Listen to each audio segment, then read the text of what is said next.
Hello বন্ধুরা, বৃষ্টি ভেজা একটি দিনে তোমাদের সকলকে স্বাগত জানাই। তো বন্ধুরা, আজকে আমরা চলেছি আমার একটা দাদার বউ ভাতের নিমন্ত্রণে খেতে। আর তোমরা তো দেখতেই পাচ্ছ আমরা কে কে রয়েছি। আমি, দাদা, বৌদি আর আমার পুচকু সোনা। আপাতত আমরা এখন অটোতে যাচ্ছি। আর তোমরা দেখতেই পাচ্ছ বৃষ্টির কারণে বাইরে সব কিছু ভেজা রয়েছে। তা যাই হোক বন্ধুরা, এখন আমরা অটো ছেড়ে বাসে উঠে পড়েছি, কারণ এখান থেকে এবার আমাদের বাসে করে যেতে হবে। আর তারই মাঝে দেখতে পাচ্ছ আমার পুচকু সোনা এখন বাসের সবাইকে নাচ দেখাতে ব্যস্ত।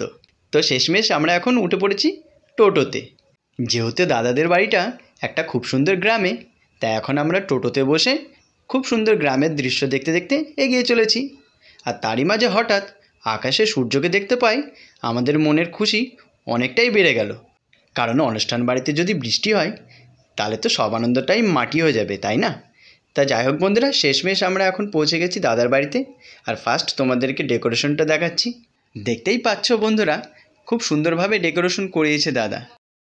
তারপর রাতে একেবারে সেজে গুজে দাদা বৌদির পাশে বসে ভিডিও তুলতে শুরু করলাম।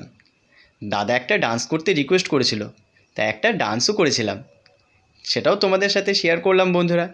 তারপরে ভাই বোনেরা মিলে অনেক মজা করেছিলাম এবং সবশেষে খাওয়া দাওয়া করলাম এবং তারপরে ফটোশ্যুট করতে শুরু করলাম। আর দেখতেই পাচ্ছ আমরা সকলে মিলে ফটোশ্যুট করছি। তারপরে ঘুমিয়ে পড়েছিলাম। Tata, bye bye.